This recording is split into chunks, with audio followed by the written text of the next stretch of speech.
Gente, bom dia! Agora é comigo, Acir Antão. Estamos aqui pela TV Horizonte, a TV da família, a TV de Nossa Senhora da Piedade, a padroeira de Minas Gerais. Nós estamos aqui com esse programa gostoso, falando para você, minha amiga dona de casa, companheira de todas as manhãs. E hoje, especialmente, estou recebendo aqui um convidado, que é o advogado Dr. Hamilton Faria, e vem conversar conosco a respeito das novidades que tivemos aí nos últimos anos, a respeito da reforma trabalhista. Doutor Hamilton, bom dia. Bom dia, Acir Antão. Muito obrigado pelo convite. Estamos aí para tirar as dúvidas colocar os questionamentos aí. Pois é, doutor Hamilton. Nós tivemos aí, ultimamente, a reforma trabalhista que teria sido feita para melhorar os índices de emprego no país. Era uma das justificativas da reforma trabalhista. Não só o empresariado, mas vários segmentos da sociedade brasileira sempre propuseram uma reforma trabalhista, dizendo que a nossa reforma ela é muito pesada e etc. A nossa lei trabalhista ela foi ganhando uma série de vantagens para o empregado e foi ficando mais difícil para o empregador. Então fizeram a reforma trabalhista. Mas até que a reforma trabalhista, um ano tanto, já da reforma trabalhista, parece que nós não tivemos assim grandes novidades. Tivemos? Tivemos muitas novidades, principalmente nas demandas trabalhistas. Sei. Hoje, os escritórios especializados na Justiça do Trabalho diminuíram substancialmente as demandas trabalhistas em função de mudanças que houve na legislação, como, por exemplo, a determinação de se pagar os honorários da parte contrária, caso vencido o empregado na Justiça do Trabalho. Sei. E, com isso, não se tem mais aquelas aventuras jurídicas do advogado sem analisar as provas que deveriam ser analisadas, entravam com ações trabalhistas, às vezes, descabidas. Sim. E hoje não. Hoje o advogado trabalhista ele tem que ter cuidado ao postular os direitos do empregado. E por precaução, pegar uma declaração dele por escrita de que realmente os fatos que ele está contando para o advogado são verdadeiros, para não cair no risco de depois sofrer as sanções de litigância de má-fé. Tanto o empregado quanto o advogado podem ser penalizados. Ou seja, se o empregado entrou com uma ação trabalhista com alguma coisa que não foi realidade, né? Se ele perder a ação, ele paga as custas do processo. Ele pagaria as custas do processo daquele pleito que foi julgado improcedente, desde que ele não esteja pelo palio da justiça gratuita. A gratuidade da justiça para o hipossuficiente é garantia constitucional. E colocaram isso na lei trabalhista, hoje já os tribunais superiores já estão aplicando súmula, por exemplo, TRT de Belo Horizonte já colocou a súmula 72 para dirimir essa questão se o empregado sob o palio da Justiça do Trabalho, da Justiça gratuita, se ele seria obrigado a arcar com as custas ou não. Se ele provar que é hipossuficiente e que ganha menos do que 40% do salário base do INSS, ele tem direito à gratuidade. Agora, o que eu digo é o seguinte, a reforma trabalhista, ela foi feita, né, uma das justificativas é de que facilitaria, né, a criação de novos empregos, etc. Tal. Nisso aí parece que não funcionou muito bem, não, né? Não. Até porque o emprego depende da economia. A economia é a base de tudo. A relação trabalhista é a relação capital-trabalho.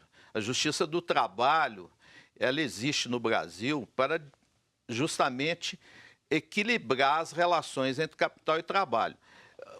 A Justiça do Trabalho, ela tem que ver a modernidade. ela tem que ver o mercado internacional para que a sua jurisprudência caminhe com a modernidade. A nova lei trabalhista, a primeira ideia do legislador, quando fez, é para que o Brasil possa ser competitivo internacionalmente. Então, a lei ela tem que se aprimorar de acordo com a evolução.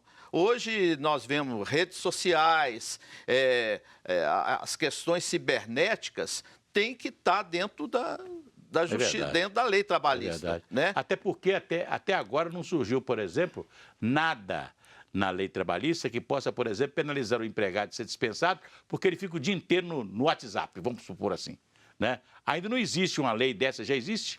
Não, né? A questão nova agora que a lei colocou é que essas questões devem ser colocadas no contrato de trabalho. Então, o empregador coloca no contrato de trabalho essa precaução de que o empregado, durante o horário de trabalho, não poderá usar o celular. Mas vamos Isso pensar que valerá como lei. Vamos pensar que o contrato de trabalho estava sempre na carteira de trabalho. Né? E será que a carteira suporta colocar certas coisas nesse contrato de trabalho ainda? O empregador ele tem que procurar um profissional adequado para quando ele for contratar um especialista, por exemplo, que for trabalhar em casa. Hoje não há necessidade de alguém, uma pessoa que mexe com marketing ou um operador de sistema ficar dentro da empresa 24 horas, 8 horas por dia. Ele pode fazer o serviço de casa. Pode trabalhar dentro de casa. Aí a lei trouxe o home office, que é o empregado poder trabalhar dentro de casa. Ou seja, enquanto isso a empresa fica desobrigada, por exemplo, de condução, de dinheiro para condução, de alimentação, essas coisas todas podem ser descontadas, ou naturalmente não serem pagas, né? Quando o empregado está em casa. Ele estando em casa, esse ônus da empresa não existirá, porque não haverá questão de deslocamento, tudo será feito por rede social, por e-mails, e ele poderá mandar o trabalho dele através da... Ou seja, a reforma trabalhista ela veio flexibilizar esses entendimentos entre patrão e empregado. Muito bem colocado. A flexibilização das relações de trabalho é fundamental para o crescimento de um país, para o crescimento de uma empresa. A empresa não pode ficar atada ao passado, a uma legislação de 1946. Nós temos que evoluir. E a própria lei trabalhista chama consolidação das leis do trabalho, não é um código. É porque vai se consolidando de acordo com os costumes, com as novidades que vão acontecendo, vão se criando jurisprudência, mudança na lei. A lei tem que acompanhar a evolução. Ou seja, aquilo que vai acontecendo no dia a dia do capital trabalho, né? No caso do Brasil, né? Naturalmente, a consolidação do trabalho é a modernização de tudo isso que vai acontecendo. Perfeito, é isso mesmo. O Brasil é um continente, ele é um país onde se fala uma única língua. O Brasil tem tudo para ser uma nação tão poderosa quanto China, quanto Canadá, quanto Estados Unidos. As pessoas, os legisladores, o Congresso têm que ver o Brasil grande. Beleza. Mas agora nós vamos falar para vocês sobre a clínica Prazer de Ouvir. Prazer de ouvir é uma coisa muito boa, né? A gente poder ouvir bem, né? E isso a clínica Prazer de Ouvir tem feito para muitas pessoas que a procuram. É só você ligar 3201-8115, 3201-8115. Olha, liga para lá, faça um pedido para uma consulta, a consulta é marcada, você vai ser atendida por bons profissionais e outra coisa, né? Vai passar por uma série de exames para poder testar a sua audição, né? Tem pessoas que estão com problemas de audição, outras estão com zumbido no ouvido. Gente, o zumbido é um negócio muito triste que antes não tinha solução. Agora, com a clínica Prazer de Ouvir, tem. Ligue para lá, 3201-8115. 3201-8115. Ligue agora marque a sua consulta. Olha, e esse problema desse zumbido aí, essa máquina que está funcionando aí no ouvido direito, no ouvido esquerdo, isso aí vai acabar. Ligue para lá, 3201-8115 e marque a sua consulta. Daqui a pouco a gente volta.